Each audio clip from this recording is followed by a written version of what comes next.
किसी छोटे शहर की एक गली में, जहां मकानों की कतारें और लोग अपने रोजमर्रा के काम में व्यस्त रहते थे, वहां एक बूढ़ा डाकिया रोज चिट्ठियां और खुशियां बांटता हुआ नजर आता था।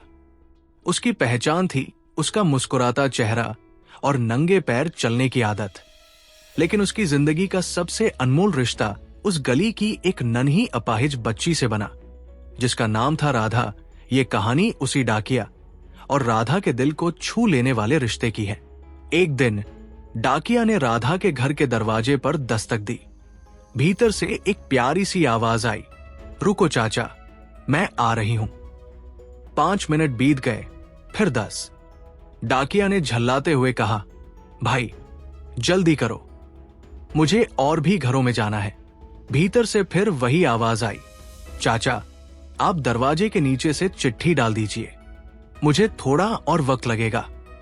पर यह रजिस्टर्ड चिट्ठी थी। डाकिया इंतजार करने लगा। आखिरकार दरवाजा खुला।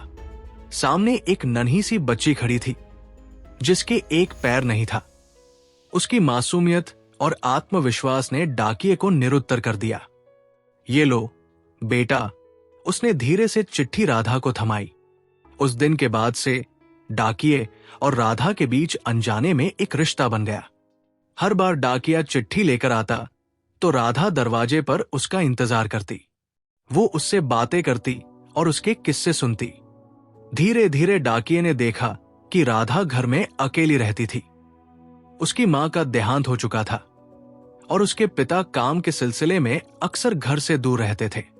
उसकी देखभाल के लिए एक बाई थी, जो केवल सुबह और शाम आती थी। दिन भर राधा अपनी किताबों और ख्यालों में खोई रहती। डाकिया जब भी आता तो उसकी आंखों में अपनेपन की चमक होती। वो महसूस करता कि राधा उस रिश्ते को बहुत सहेजती है। एक दिन बरसात तेज हो रही थी। डाकिया अपनी झोली में चिट्ठियां लेकर आया। उसके पांव कीचड़ में सने हुए थे। राधा ने दरवाजे से देखा कि डाकिया नंगे पैर था। चाचा आपके जूते कहाँ हैं? राधा ने पूछा।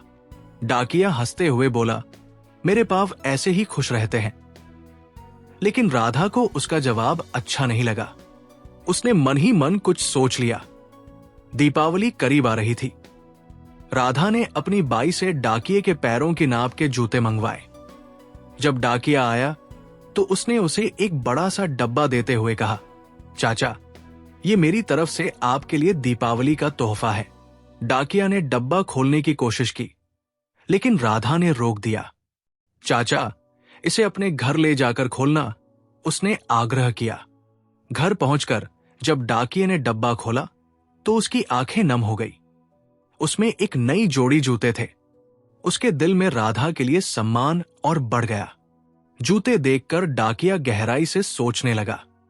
उसने महसूस किया कि वो एक अपाहिज बच्ची से इतना बड़ा तोहफा ले रहा है, जबकि वो खुद उसके लिए कुछ नहीं कर सका। उसकी आत्मा अंदर से बेचैन हो गई। अगले दिन वो पोस्टमास्टर के पास गया और अपनी जगह बदलने के लिए आवेदन दिया। जब पोस्टमास्टर ने कारण पूछा तो डाकिये ने पूरी कहानी सुनाई। उसकी आंखों में आंसू थे।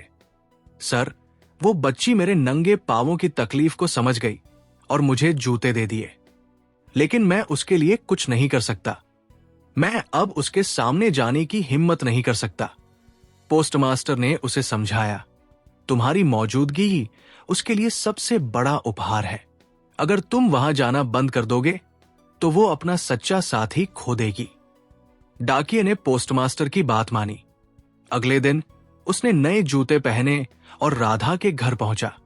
राधा, तुम्हारा चाचा आया है। राधा ने दरवाजा खोला और उसकी मुस्कान खिल उठी। चाचा, जूते कैसे लगे? उसने उत्साह से पूछा। डाकिया ने जवाब दिया, राधा, ये जूते नहीं, तुम्हारा प्यार है। तुमने मुझे सिखाया कि दुनिया में सच्चा सुख किसी को खुश देखकर मिलता है। कहानी की सीख।